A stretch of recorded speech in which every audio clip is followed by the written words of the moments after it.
É tão bom estar com vocês hoje, dia de saúde, junto com a Santa Casa de São José dos Campos, Dr. Gil Junqueira, otologista, responsável pelo nosso ouvido aqui, e otorrinolaringologista, falando sobre perda de audição, o que pode causar problema de audição. Programa muito importante para a gente prestar bastante atenção, tá?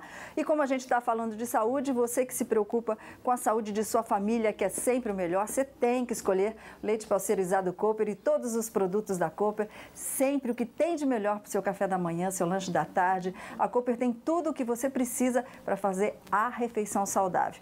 Olha, Pedro Mariano, queijinho, manteiga sem sal, tanta coisa gostosa com a mais alta qualidade, aquele sabor especial. Então, na hora da compra, não se esqueça de colocar os produtos da Cooper no seu dia a dia, porque é saúde e qualidade de vida. Para você, a Cooper que está completando 80 anos, Luquinha. É muita credibilidade, muita coisa boa, né, para vocês de casa, com certeza. Então, na hora de escolher, não tem dúvida não, escolha a Cooper. Tem uma pessoa para conversar com a gente agora na linha. Alô, boa tarde. Boa tarde. Quem está falando? Luciano. Ô, Luciano, obrigado pela participação, amigão. Bora perguntar. Eu tenho um filho com problema de audição e eu gostaria de saber se ele pode fazer natação. Ah, querido. Boa pergunta. E aí, doutor? Luciano, depende de onde é o problema, né? De onde vem esse problema da audição. Se for um problema que tem que usar aparelho, que seja lá na cóclea e a parte do tímpano esteja íntegra, não tem problema nenhum. Se a perda de audição dele foi por problema no tímpano, ele tem o tímpano perfurado, ele pode fazer natação desde que use um tampão e proteja o ouvido para não entrar água. Então, depende muito do diagnóstico do seu filho, e aí eu acho que é bem tranquilo, um otorrino pode te orientar sem problema nenhum. E por falar em rompimento do tímpano, a gente tem mergulhador, lutador de MMA, lutador de boxe aqui, todo mundo com problema de audição, Luquinha. Já já a gente vai ajudar vocês então, mas agora bora ficar por dentro das curiosidades do dia de hoje.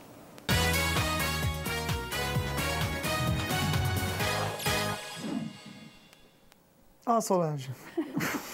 Os noivos, gente, estão preferindo descansar depois da festa de casamento do que fazer sexo na noite de núpcias. Coisa sem graça. Bom, é isso mesmo, porque foram ouvidos 2.000 casais de todo o mundo e 53% deles disseram não ter consumado a união na grande noite.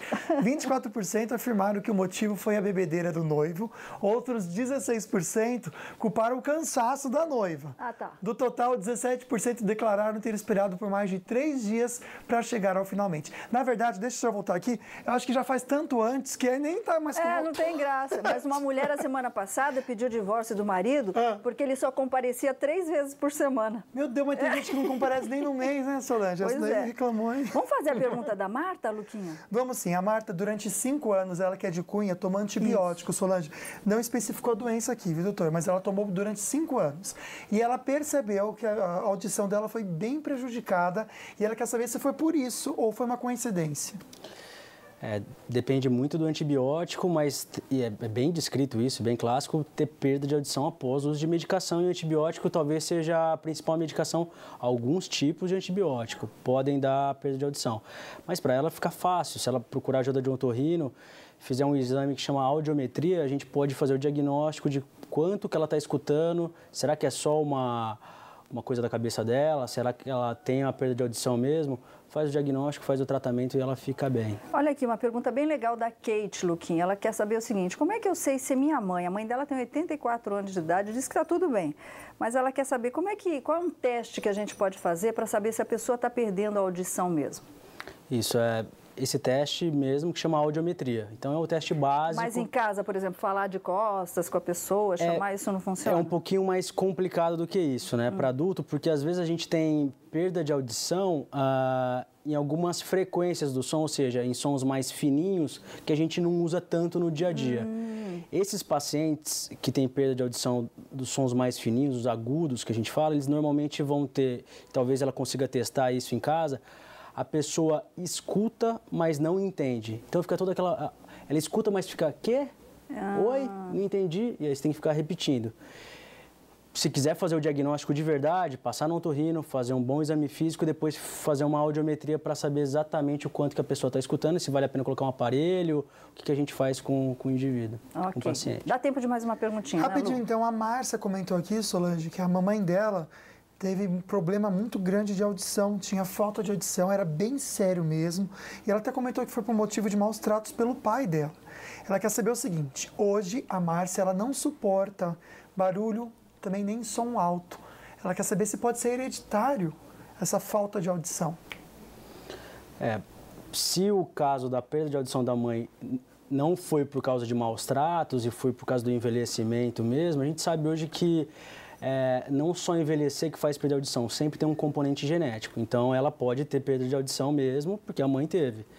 Esse negócio de o som alto incomodar, tem paciente com perda auditiva leve que faz um fenômeno chamado recrutamento. Enfim, o som alto incomoda muito. Então, a pessoa está conversando, vem uma buzina, alguma coisa, ela tem uma sensação de ganho auditivo súbito e se incomoda bastante. Então, pode ser perda auditiva sim. Tem que fazer uma audiometria para saber e fazer o diagnóstico, que é tranquilo também. Rapidinho, doutora, a gente só tem um minutinho. A importância do teste da orelhinha antes da mamãe sair da maternidade com o bebê. O teste da orelhinha, que é uma triagem, né, auditiva neonatal que a gente fala, tem que fazer em todas as universidades, é um programa que tem que ser obrigatório, né? E é importante porque a criança, a gente não faz o diagnóstico, não é óbvio o diagnóstico da criança que tem uma perda de audição. O teste da orelhinha, ele vai indicar para a mãe, pai, quem que tem que fazer um acompanhamento com o otorrino, com o fonoaudiólogo, etc., e fazer o diagnóstico precoce para tratar precocemente. Quanto antes, melhor, né? Quanto antes fizer o tratamento, melhor para a criança. Ok, então. Doutor Gil, muita gente de fora aqui com pergunta, a gente quer o senhor de volta aqui, tá bom? Estou à disposição, adorei também o programa. Muito obrigado pelo convite. Obrigada, Marcelo, aí que tá ouvindo Sons da Vida aí. Parabéns, viu, pela sua iniciativa. Bora nós, né, Luquinha? Bora. Beijo forte para vocês. Grande abraço. Infelizmente o tempo passou, mas amanhã a gente está de volta, né? Amanhã a gente vai dar um perrengue aqui. Falar sobre divórcio, pensão, guarda dos filhos, enfim, direito de família. A gente vai defender o seu. Fiquem com Deus e vamos fazer compra agora com o Vale Shop. Tchau, tchau.